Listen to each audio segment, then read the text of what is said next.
Hello everybody, it is me again. Surprise. So just the practicalities. I hope you caught the heart with that little message. And now just to talk about how we're going to move forward. The difficulty with this obviously is everything could change within a week or two, even in terms of state of disaster lapsing. I don't know what that means, but we've just heard about that today. So who knows, all this could change, but for now, please take note of the following. Firstly, we have to have meetings that are under 50 people, obviously. And so we need to, when we have meetings, if you commit to coming to a meeting, please stick to that commitment so that we maximize our numbers in the meetings as much as we can. We're allowed to use, at this stage, we're not allowed to use multiple venues within the same site. We might be able to, but it's a bit of a gray area, so we're erring on caution. So what we're going to do is have 4 meetings in the week. So 2 to 3 communities meeting every night from Monday to Thursday, okay? And you'll be allocated a specific night for your community, and that will be your new comm night. And you'll be able to meet together. And then on Sundays, what we're aiming to do is have 3 to 4 services on a Sunday, depending on the feedback we get in terms of how many are going to be coming to our meetings, probably at 8 o'clock, 10 o'clock, 3 o'clock, and 5 o'clock on a Sunday. So that won't be a pick and choose which one suits you. It will be also allocated. But obviously, if you've got a huge issue coming early in the morning or later at night, you can let us know. But because of the numbers factor, we have to be clear in our communication. If we're bringing friends or visitors, please let the service leader that day know. We're going to be sending out quite a lot of communication. That might be almost annoying, but we need to communicate in this time. I hope you understand that. So that's what the week's going to look like. Friday nights will be youth. We've got various meetings that will happen on a Saturday in terms of training, and various meetings midweek will be happening as well, okay? But when we get to the venue, the same protocol is going to apply all the time, and that is social distancing, obviously.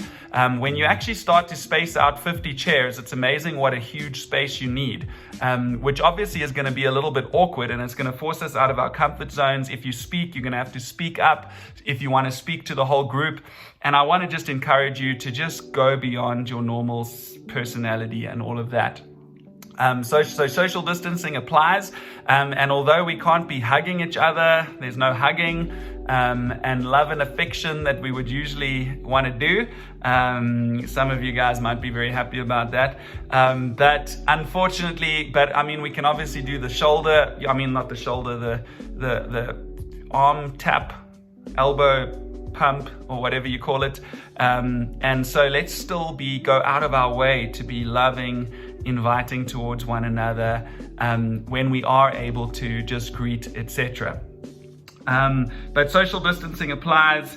Families can obviously sit with one another. If you live in the same house, then obviously you can sit close to each other, but otherwise we're spacing people out. We will have a microphone up there, a separate microphone, which will continue to be wiped, etc., between people using it, and that will be, and we really want to encourage, obviously, lots of voices speaking and the gifts of the Spirit to flow. So that's what the services are going to look like.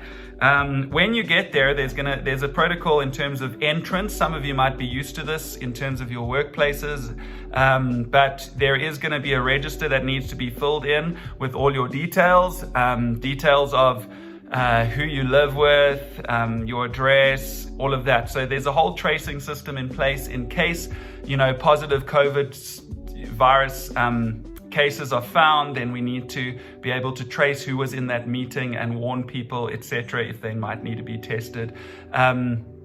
So bottom line, when you come in, you're going to be checked for different symptoms. If you've got any of those symptoms, you're going to have to leave.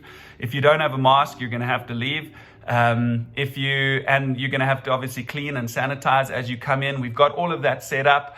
And you are going to have to fill in all your details, like I said. And that applies for all meetings at church, whatever they might be, whatever kinds of meetings we need to have. And then, worship is obviously a bit of a bummer, and some of you have heard this already, but there is no singing allowed The government at this stage, even with masks in place, believes that singing will kind of spread the virus quicker. So they've said no singing, so we're going to have someone up front. But once again, this is an opportunity to worship Jesus in 1,000 other ways. And we need to kind of break through the awkwardness or the frustration of not being able to sing and worship our God in spirit and in truth. Whatever that looks like. That might mean dancing, it might mean jumping, it might mean lying prostrate on the ground, it might mean kneeling, it might mean lifting your hands, it might mean obviously just mouthing the words. But yeah, that's what it's going to look like. It might look different, but we can still worship our God. And part of our call as the Church of Jesus Christ is to minister to God, not just to receive, but to be those that are priests that minister to Him. So we're still going to worship.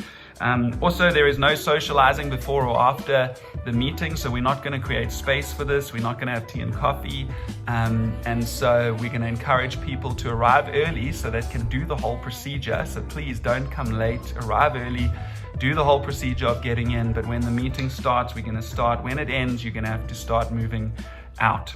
So all these things do go against a lot of our values, but ultimately the value of meeting together still far outweighs the things that are frustrating for us, So yeah, we're going to have to stick to those. We want to do this excellently. We want to be able to invite friends and know that they are not going to be afraid of contracting viruses. We want to, obviously honor our government. And this is part of our service to the Lord, is to honor our government as well and what they have asked. As I said, this all might change soon, but for now, those are the protocols. Please stick to them, and we can still love Jesus and be in His presence together. And I want to encourage us to rise above the challenges in this time and actually step up and lift our game, man. Come on, let's be the church He's called us to be.